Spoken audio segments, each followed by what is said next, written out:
strike here soon. But alcohol's banned among the US forces here, so whoever wins will have to wait for that drink. Carl Penhall for CNN, Central Iraq. Hit by coalition shrapnel, lay gravely wounded inside the UN compound in Qasr, now under the control of US Marines. He passing about 3 pints of blood within 2 days. Within 2 days inside our hospital, and we have no facilities to save him. Dr. Wael Jassim brought his patients by ambulance to the Marines at the UN because he didn't know what else to do, could offer them no further help from his hospital. They promised me, and this is the 5th hour I'm waiting for their promise. The promise of help is not one he's confident the forces invading his country will keep. The Americans said that they will bring food, medicines, and supply, and freedom, but we find a missile, we find people who are wounded. A medical vehicle with lights on. Innocent Iraqis wounded, he says, in crossfire between coalition forces and the Iraqis attacking them from within civilian populated areas. The Marines we're with say theirs is a humanitarian mission, but they're forced to fight to make the area secure for relief to arrive. Do you believe them? In your heart, do you think that they're here to help you? In my heart? In my heart, I don't believe anything now. So they're going to come in. Just moments after our conversation, a Marine medic arrived. But they're going to grab the wounded and take them to a hospital now in Kuwait. Oh, thank you. Nope. Thank you. Thank you. What do you think? Thank you. Do you feel better? What? Do you feel better? I feel better because they will seek further attention. Everyone give me and help. I'm so gratefully thankful from him. Be okay. Not 30 minutes later, another casualty arrived, this one brought by the British Royal Marines. You need to stay back. You know what? We don't want this to be seen, all right? You need to stay back. You don't have a choice. Well, yeah, it is. After explaining I had permission from the commander to be here, I was allowed to resume taking pictures. This man, I'm told, will likely die. His intestines ripped from his abdomen by shrapnel.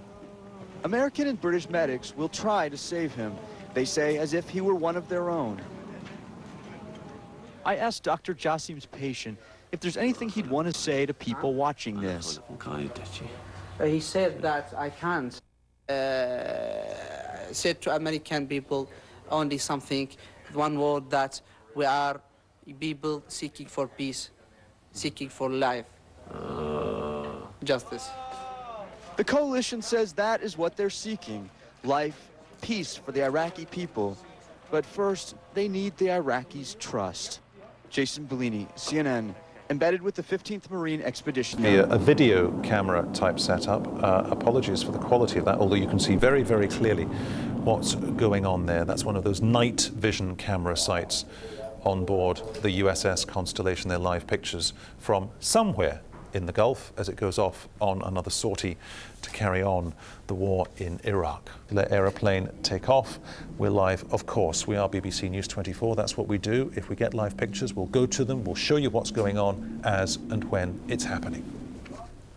Military theme. The Pentagon tonight has said it's sending up to 120,000 more troops to the Gulf over the next few weeks, but it's insisting they were part of what it describes as a long-planned flow of forces as part of the build-up. Of course, the Pentagon continues to face people criticizing it that it hasn't actually got enough forces inside Iraq. Senior defense officials still reject that charge. They say they now have 90,000 US-led troops inside Iraq itself. This is BBC News 24. Through the day, those are the pictures we're getting at the moment. There you can see one of the planes on the runway. RAF Fairford in Gloucestershire, which is where the B-52 bombers being used in the air war are based. للدفاع عن بغداد. To defend Baghdad. فما نستغرب إذا بعد 5 أيام أو بعد 10 أيام أنه العدو قدر يتجنز بالمقاومات ويروح يحيط في كل موقع من مواقع بغداد. So we won't be surprised if the enemy within 5 or 10 days will be approaching and encircling certain parts of Baghdad. بالنسبة لنا طبيعية جدا. This is for us. This is quite normal. لأنه العدو يمتلك هذه القابلية. Because the enemy has such a capacity. لكن لازم يجي على المدينة. But he will have to go into the city. فإذا وصلها اليوم أو يوصلها بكرة. So if the enemy reaches Baghdad today or tomorrow. المهم هو يصل بغداد وهو دافع ثمن غالي. The important thing that the enemy will reach or approach Baghdad after having paid a very heavy price. It's a bombardment by coalition forces. These explosions sending smoke and debris into the sky earlier on. Iraq's defense minister has said the coalition forces would have to enter the city eventually, but they could spend months embroiled in bitter street fighting. Here after the sandstorm lifted, and since then have saved a strategic bridge from an attempt by the Iraqis to destroy it. According to the company commander there have been many Iraqi casualties. The Iraqis were apparently unaware the troops had taken up position in the town. In the early morning hours, 1,000 American paratroopers dropped into northern Iraq, later securing a key airfield. Kurdish fighters celebrated when they discovered Iraqi troops had quickly abandoned their hilltop positions and retreated to Kirkuk after days of heavy U.S. bombing.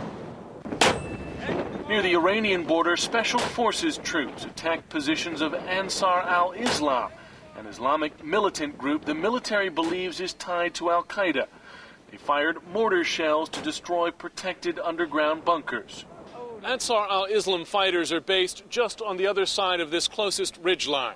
Special Forces commanders say there are about 700 of them, possibly including as many as 100 members of Al-Qaeda. U.S. B-52s pounded Ansar al-Islam troops as they have for days. Obviously, they're not consolidating in one location. They will spread out, so it will take more bombs to take those out instead of being all concentrated and having more people killed with one shot. Tonight, more than 100 Special Forces troops and more than 10,000 Kurdish forces are massing within striking distance of Ansar al-Islam's base here. He's dressed as civilians, and they're wary. But the people are swift to reassure. For days, they've been surrounded by the sound of war. Now they're being offered sweets. It's a bewildering time. Too scared to leave the village, they're hungry and thirsty. They try to tell me that their most urgent need is food and water. No water? No. The British want to help, but they also have a warning. We've had reports that some people have been going into a neighbouring area of operations and stealing stuff, so we just come to warn them that, make sure they don't have any guns with them, make sure they take care and keep away from our forces until it's all settled down a bit. One of the greatest threats comes from the paramilitary Fadouim, who force local people to provide cover. Although this village is behind the British front line, they had no idea what reception they would get. It all seems friendly enough, but they need to check out all the buildings to make sure they're not being used as cover for Iraqi paramilitaries. This time, the village is checked out and given the all clear. These Iraqis insist that they're pleased that the British have arrived. And now freedom. Yes. Now. So you are pleased to see the soldiers? Soldier, we welcome the soldier. Okay. It's an encouraging start for the troops, who must hope they can win similar support when they finally get to Basra. Nearly a century, the United States and Great Britain have been allies in the defense of liberty. We've opposed all the great threats to peace and security in the world. We shared in a costly and heroic struggle against Nazism. We shared the resolve and moral purpose of the Cold War. In every challenge, we've applied the combined power of our nations to the cause of justice, and we're doing the same today. Our alliance is strong, our resolve is firm, and our mission will be achieved. Mr. Prime Minister. Thank you, Mr. President, and thank you for your welcome. Thank you for your strength and for your leadership at this time. And I believe the alliance between the United States and Great Britain has never been in better or stronger shape. Can I also offer the American people, on behalf of the British people, our condolences, our sympathy, our prayers for the lives of those who have fallen in this conflict. just as we have offered the condolence, the sympathy and the prayers to the families of our own British servicemen. Just under a week into this conflict, let me restate our complete and total resolve. Saddam Hussein and his hateful regime will be removed from power. Iraq will be disarmed of weapons of mass destruction, and the Iraqi people will be. A huge mushroom cloud billowed over the city. It's believed U.S. bombs may have hit an Iraqi weapons cache. But most airstrikes are now targeting Iraqi Republican guards dug in outside Baghdad. U.S. artillery also pounding away. One howitzer misfires and explodes. Senior Pentagon officials tell NBC News that in the past 3 days, American bombs have destroyed nearly half of the 300 tanks from the Republican Guard's Medina Division. But U.S. military leaders want to take out more of the Medina Division's artillery, capable of delivering chemical weapons, before they launch the major ground assault, attacking Republican Guard positions from 3 directions, entering what could be the most dangerous phase of the war. And very likely that will be some of the toughest fighting that will occur. To deal with the increased risk, the Pentagon is rushing more troops to the front. 14,000 more forces poured into Iraq overnight. The total's now 90,000, with more on the way. 30,000 troops from the Army's 4th Infantry Division started leaving Fort Hood, Texas today. And 3,000 troops from the 2nd Armored Cavalry at Fort Polk heading to Iraq more quickly than planned. And this is why. The U.S. military has faced unexpected fierce resistance from Iraqi militia, Saddam Hussein's Fedayeen, who Secretary Rumsfeld calls vicious. Somewhere between 5 and 20,000 of them in the country. And they go into the cities and shoot people and threaten people and insist that they not surrender and not rise up. The Pentagon says it was surprised by the Fedayeen's capabilities, but a CIA report given to the Pentagon only last month specifically warned that the Fedayeen could pose the greatest threat to U.S. forces using hit-and-run tactics. But U.S. military officials say there is only one way to win this war, and the coalition remains focused on one primary target, Saddam Hussein. And tonight, the first satellite images of extensive damage to downtown Baghdad, shot this morning by Digital Globe's QuickBird satellite. In these before and after shots, we can see extensive damage to Saddam's Palace Guards facility near One Palace and the offices of his son Qusay's special security organization near another. All targets at the heart of Saddam Hussein's regime. The west bank of the Tigris after the bombardment. The US says the airstrikes destroyed communications and command and control facilities. It comes after Iraq's defense minister said the coalition forces would have to enter the city eventually, but could spend months embroiled in bitter street fighting. Well, this is the scene in Baghdad this morning. The time there is around 6 a.m. As you can see, it's a clear sunrise. At this time in the morning on previous days, the skies have been clouded either by blowing sand from the fierce storms that have raged in the desert, or the black plumes from those oil fires that were lit in trenches around the city as defences mounted by the Iraqi forces. But at the moment the air looks clear. From that shot it does look calm, no hint of the many explosions that they have suffered during the night. Well, with the latest developments, here's Emma Murphy. Hours after coalition ground and air attacks on an Iraqi convoy of vehicles leaving Basra, these are the latest pictures from southern Iraq. These soldiers with 3 commando brigades spotted the enemy heading southeast towards coalition strongholds. Challenger tanks were deployed and the convoy destroyed. We were moving north up a road. We managed to cut off what appeared to be a convoy of military and civilian clothes escaping in trucks and vehicles. We engaged on what appeared to be their sentries, armed with rocket-propelled grenades and Kalashnikovs. Many of the convoys slipped away, difficult to tell if they're armed or not. Those who remained continued to engage us, and having destroyed their vehicles, we were able to pick off those few who had attempted to retreat into the civilian or into the housing area behind us. On day 9 of this war, there's now a promise of a further 100,000 American troops to bolster those already in the Gulf. With progress slower and harder than military planners had expected, Those already fighting are digging in and waiting for the cavalry to arrive. Saddam Hussein. At dawn, just a few minutes before these pictures were taken, these tanks were attacking Iraqi armor a few kilometers away. We were moving north up a road. We managed to cut off what appeared to be a convoy of military and civilian clothes escaping in trucks and vehicles. We engaged on what appeared to be their sentries, armed with rocket-propelled grenades and Kalashnikovs. Many of the convoys slipped away, difficult to tell if they're armed or not. Those who remained continued to engage us, and having destroyed their vehicles, we were able to pick off those few who had attempted to retreat into the civilian or into the housing area behind us. These Challenger tanks fired on Iraqi troops fleeing a 3-hour air and artillery bombardment while apparently heading southeast towards British positions.